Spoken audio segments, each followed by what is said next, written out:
할렐루야. 하나님의 크신 사랑이 이 새벽에 우리 가운데 가득한 줄 믿습니다. 오늘 우리는 이사야 14장 1절로 11절의 본문을 통하여 택한 백성을 회복시키는 하나님이라는 제목으로 말씀을 함께 나누도록 하겠습니다.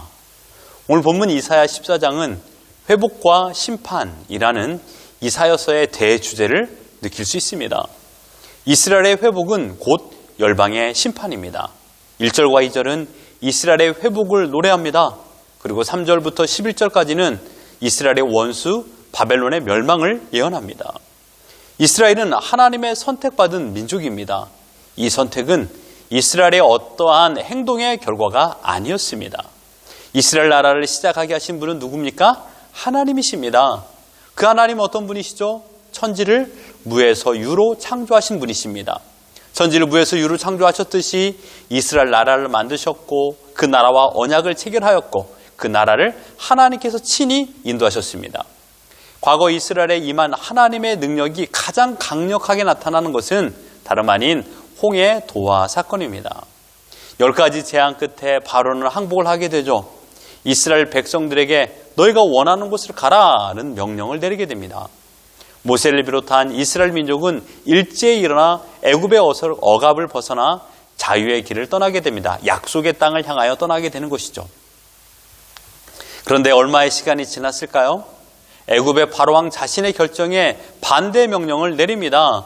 애굽 군사들아, 너희는 지금 뭐하고 있느냐?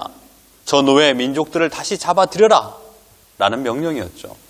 애굽의 최정예의 철갑 마차 부대가 전속력으로 이스라엘 민족을 추격하게 됩니다. 이스라엘 백성들은 자유의 몸을 소망하며 거친 광야길도 마다하지 않고 즐겁고 기쁘게 걸어 나가고 있었습니다. 그런데 모세가 길을 잘못 인도했는지 그만 홍해 바다 앞에 도달하게 된 것입니다. 모두가 어리둥절하고 있었는데 설상가상 뒤쪽에서 백성들의 고함 소리가 들려옵니다. 애굽 마차가 뒤따라온다. 이스라엘 전체 민족은 아연실색을 하게 되었습니다. 저 사람 모세의 말을 듣고 여기까지 왔는데 여기에서 우리가 죽어야 되다니. 원망과 불평의 목소리가 모세의 목을 조르기 시작했습니다. 어디로 가야 된단 말입니까? 다시 애굽의 나라로 가야 됩니까? 아니면 홍해로 뛰어들어 죽어야 된단 말입니까? 그런데 놀라운 일이 일어났습니다. 홍해가 문을 열기 시작합니다. 마른 땅이 보이기 시작했습니다. 바닷물이 동쪽에서 서쪽으로 벽을 쌓았습니다. 그리고 모세의 수신호에 맞춰 행렬이 이루어졌습니다. 바닷속으로 들어간 것이죠. 결과는 어떻습니까? 애굽의 포로에서 나온 이스라엘 난민들은 한 사람도 죽지 않고 홍해를 건넜습니다. 반대로 기세등등했던 애굽의 군사들은 모조리 홍해의 거친 파도 아래 몰살당했습니다. 이 소식이 고대 근동에 모두 퍼졌습니다.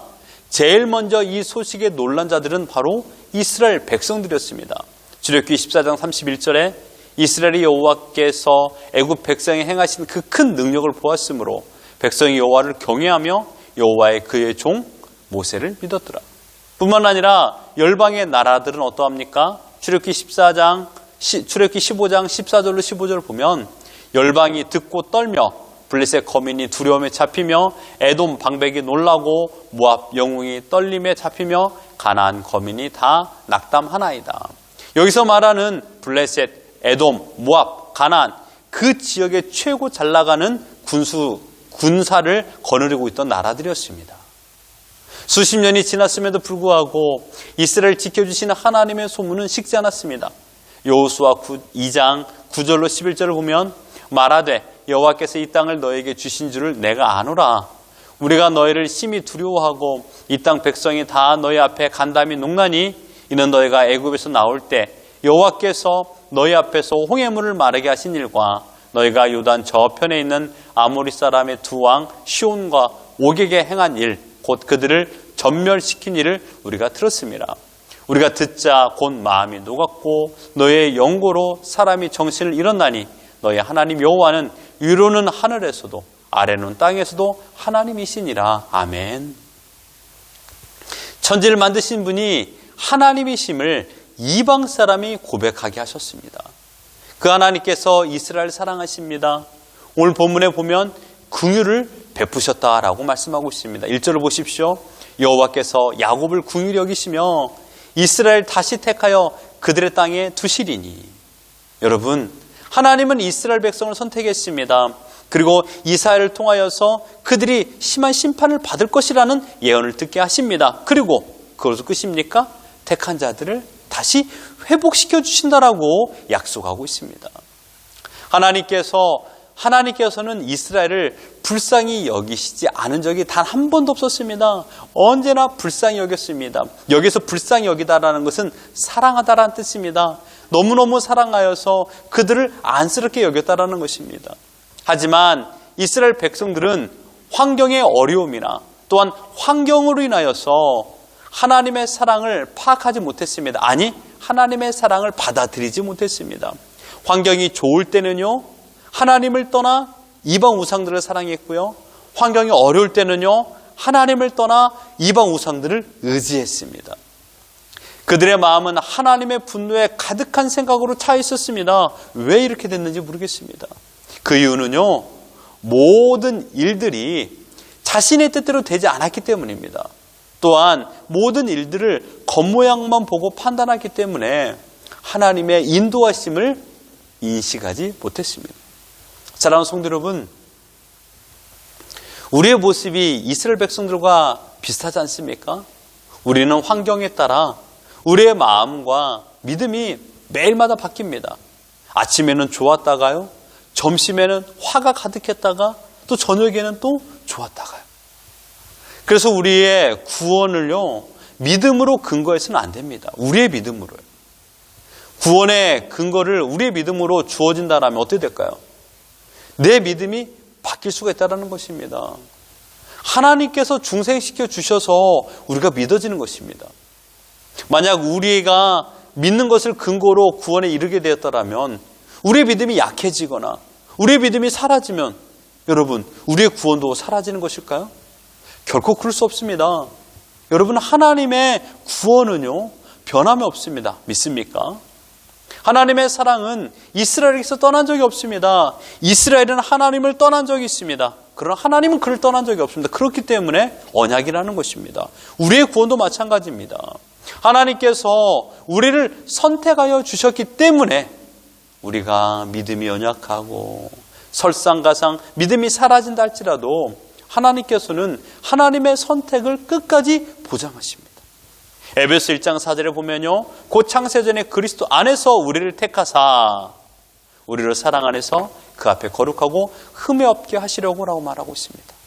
또한 하나님의 부르심에는 후회하심이 없다라고 그랬습니다. 로마서 11장 29절을 보면요, 하나님의 은사와 부르심에는 후회하심이 없느니라. 여러분, 우리의 마음은 매일마다 바뀌어요. 우리의 믿음이 바뀐다는 것이죠. 우리가 의지하는 대상도 바뀔 때도 있습니다. 하나님은 그러지 말아라 라고 말하지만 우리는 그럴 때가 많아요. 그러나 우리를 구원하여 주시고 우리를 택하신 하나님의 마음은요, 바뀌지 않습니다.